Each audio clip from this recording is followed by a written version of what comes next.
हाजी मस्तान का सोने की तस्करी से जो हाजी मस्तान का कारोबार चल रहा था, जो अरुण गबली का कारोबार चल रहा था, जो मुदलियार का कारोबार चल रहा था, जो दाऊद का कारोबार चल रहा था और है, उसको और आगे बढ़ाने का प्लान है इन अंडरवर्ल्ड माफियाओं का। और ये मुंबई पुलिस के लिए बहुत बड़ी चुनौती होने जा रही है।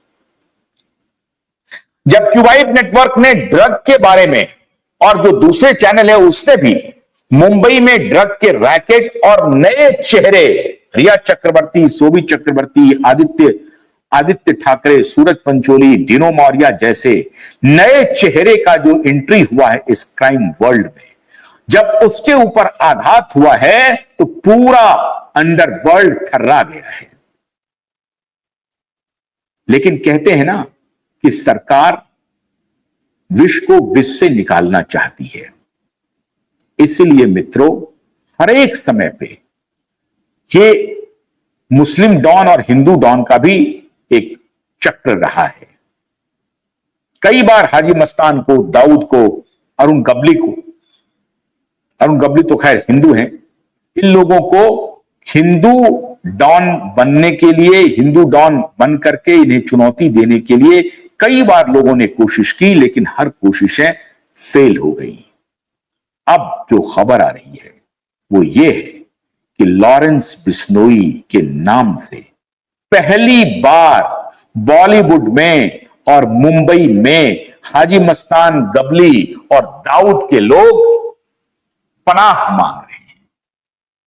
और इसीलिए कहा जा रहा है कि बाबा सिद्दीकी की जो हत्या है वो सीधा संदेश था हाजी मस्तान के गुर्गों के लिए, अरुण गबली के गुर्गों के लिए और दाऊद अब्राहम के गुर्गों के लिए, कि अगर हम बाबा सिद्दीकी को निपटा सकते हैं तो तुम्हारे जितने स्लीपर सेल भारत में काम कर रहे हैं, खासतौर से मुंबई में, वो सारे हमारे निशाने पर हैं।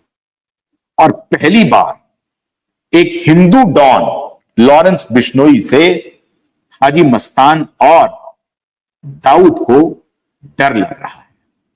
और यही परेशानी का विषय मुंबई पुलिस के लिए भी है।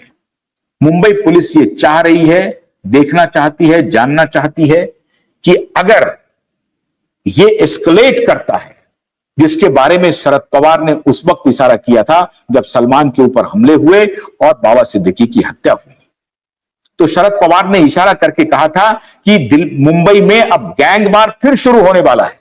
शरद पवार को मालूम है कि हिंदू मुस्लिम गैंग की लड़ाई वहां पहले भी होती रही है, और अब चूंकि सो कॉल्ड राइट विंगर सरकार है, इसलिए शरद पवार का एप्रीहेंशन बहुत हद तक सही प्रतीत हो रहा है। तो लॉरेंस बिश्नोई का मुंबई में एक्टिव होना इन तीनों की सत्ता की चूलें हिला देने जैसा है। और उनके जो भी स्लीपर सेल मुंबई में काम कर रहे हैं वो सारे के सारे लॉरेंस बिश्नोई के निशाने पर हैं, ये भी विश्वस्त सूत्र बता रहे हैं। लॉरेंस बिश्नोई और अन्य जो लोग जो रहे हैं काउंटर अटैक करने वाले मस्तान, गबली और दाऊद पे, वो असल में बाहर रख करके अटैक कर रहे हैं। लॉरेंस बिश्नोई अकेला एक शख्स है जो जेल में बंद है, और जेल में उनके मिलने जुलने वाले भी कम है, उनके पास कोई टेलीफोन भी नहीं है, लेकिन फिर भी जेल से लॉरेंस बिश्नोई पूरे वर्ल्ड को ऑपरेट कर रहा है। और उनके लिए बहुत बड़ी फौज है वर्ल्ड वाइड, जो लॉरेंस बिश्नोई के एक आदेश पर कुछ भी करने के लिए तैयार है। अब इस लिहाज से अगर आप देखें तो लॉरेंस बिश्नोई एक नेशनल इंटरनेशनल फेम हो गए हैं, लेकिन हाजी मस्तान, अरुण गबली और दाऊद अब्राहम, दाऊद तो खैर अंतरराष्ट्रीय अंतरराष्ट्रीय हो गया है, लेकिन अरुण गबली और हाजी मस्तान की इतनी हैसियत नहीं थी कि वो अपनी पहचान अमेरिका में जाकर के बना लेता।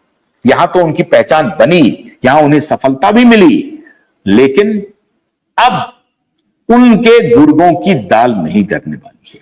परेशानी मित्रों यहां पर सबसे ज्यादा दाऊद अब्राहम के लिए हो रही है, और अगर दाऊद अब्राहम के लिए हो रही है तो सलमान खान के लिए भी हो रही है, और अगर सलमान खान के लिए हो रही है तो आदित्य ठाकरे के लिए भी हो रही है, उद्धव ठाकरे के लिए भी हो रही है, रिया चक्रवर्ती के लिए भी हो रही है। ये कड़ियां जुड़ी हुई हैं।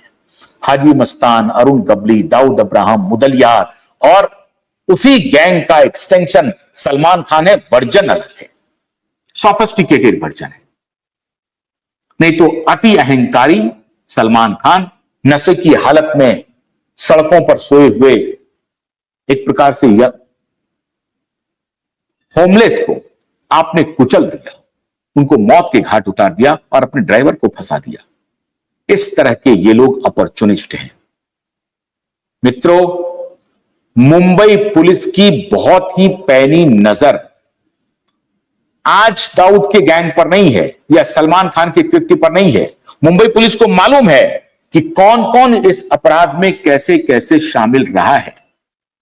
इसीलिए मुंबई पुलिस ये तहकीकात करने में लग गई है कि अगर नया पुलिस कमिश्नर आता है तो क्या समस्या की जड़ को खोजा जाए, और समस्या की जड़ तो हाजी मस्तान में है, दाऊद अब्राहम में है और अरुण गबली के रूप में है। ऐसे लोगों का एक्सटेंशन अभी तक कैसा रहा है, क्या हो रहा है, उनके कौन से गुर्गे कहां काम कर रहे हैं? क्योंकि ये मान के चलिए कि अगर रिया चक्रवर्ती के पास ड्रग कहीं से पहुंचता है, रिया का भाई प्रोक्यूर करता है, तो इन्हीं गैंगों के जो गुर्गे हैं उनके ही सहारे रिया चक्रवर्ती ड्रग के कारोबार को कर रही थी। और आदित्य और माकी सूरज पंचोली, डिनो मारिया, इनके साथ उनके संबंध थे, दोस्ताना संबंध। मित्रों, मुंबई पुलिस कमिश्नर को नजर रखनी पड़ेगी कि उन्हें कोई डेविएट ना कर दे अपने एजेंडे से। बहुत सारे लोग आएंगे जो उनके ऊपर दबाव बनाएंगे, विवेक फंसलकर की तरह। लेकिन मुझे उम्मीद है कि नए जो भी कमिश्नर मुंबई के आएंगे वो महाराष्ट्र के साथ न्याय करेंगे। तो वो जो बार, सोनिया बार की कहानी में चलते चलते बता दूं, टोपाज बार की कहानी बता दूं। सोनिया बार वो जगह थी जहां पे पहले बार बालाएं आती थी, आज भी, और वो सभी अवैध थे, आज भी अवैध है। सुप्रीम कोर्ट के गाइडलाइन के हिसाब से जितने बार हैं वहां पर, जहां पर की बालाएं डांस करती हैं, वो सारे के सारे बार अवैध हैं, इलीगल हैं।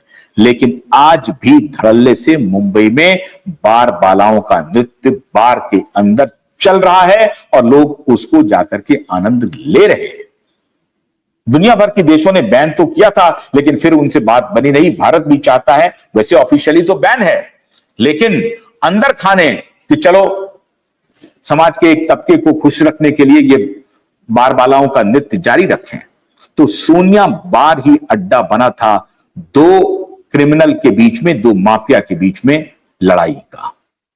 पहले इनकम का एक बहुत बड़ा जरिया था, क्योंकि अगर सोनिया बार में हजारों उनके ग्राहक आ रहे हैं दिन से लेकर रात तक में, तो आप सोचिए कितने की कमाई होगी। और ये जो बार थे वो नकली पैसों, नकली मुद्रा जिसको कहते हैं अवैध मुद्रा, और ड्रग के कारोबार के लिए बड़ा ही माकूल जगह था। क्योंकि जब आप नशे में होते हैं तो परमानंद में चले जाते हैं, और नशे की दवा अगर आपको दी जाए और आनंद में रहेंगे। तो ये नशे की दवा सोनिया बार से शुरू हुई थी, टोपाज जैसे बार से शुरू हुई थी, और अब वो उसका रास्ता चलता चलता चलता चलता शोभित चक्रवर्ती, रिया चक्रवर्ती, डिनो मौर्या, सूरज पंचोली, इन जैसे लोगों तक पहुंच गया है। यही सबसे बड़ी चुनौती है मुंबई पुलिस कमिश्नर की, कि हम पुलिस तो बनेंगे, लेकिन ये जो कार्टेल है इतने दिनों का, जो अब वेश बदल चुका है, कोई रियल एस्टेट का बिजनेस कर रहा है, कोई मूवी बना रहा है, तो उनके वेश बदल गए हैं। तो ऐसे लोगों को कैसे पकड़ा जाए, ये भी जांच एजेंसियों के लिए बहुत बड़ा प्रश्न है। लेकिन अगर जांच एजेंसी चाहे तो कुछ भी असंभव नहीं है, जहां चाह वहां रहा। अब देखना है मित्रों कि मुंबई पुलिस इन बार बालाओं के डांस से कुछ सबक लेती है और इसको बंद करती है, उनको रिहैबिलिटेट करती है। ये जो बार बालाएं होती हैं, मुख्य रूप से मध्य प्रदेश का एक आप उसे जनजाति कह लें या कुछ कह लें, उस प्रकार की कम्युनिटी होती है जो इनके कई पीढ़ियों से जो अपना नृत्य करती रही हैं। अब आने वाले दिनों में किस करवट बैठता है, मुंबई पुलिस चौकस है, लेकिन एक बात ध्यान रखिए, अगर रिया चक्रवर्ती, शोभित चक्रवर्ती, ये सारे लोग एक्सपोज हो जाएंगे तो ये बार भी चलना बंद हो जाएगा। अब ये तो मुंबई पुलिस कमिश्नर को सॉल्व करना है, लेकिन कांटों भरा ताज होने वाला है मुंबई पुलिस कमिश्नर का ताज। लॉरेंस के युग में उनको बहुत कुछ झेलना भी पड़ सकता है। लॉरेंस बिश्नोई कोई मामूली नाम नहीं है और बेहद शार्प है, बहुत इंटेलिजेंट है। अब देखना यह है कि लॉरेंस बिश्नोई क्या करते हैं। पुलिस की कस्टडी में रहते हैं, उनके खिलाफ कानूनी कार्रवाई होकर के उनको सजा मिलती है या उनको कोई पेरोल वगैरह मिल सकता है। ये तो भविष्य के गर्त में है। बहुत बहुत शुक्रिया, नमस्कार।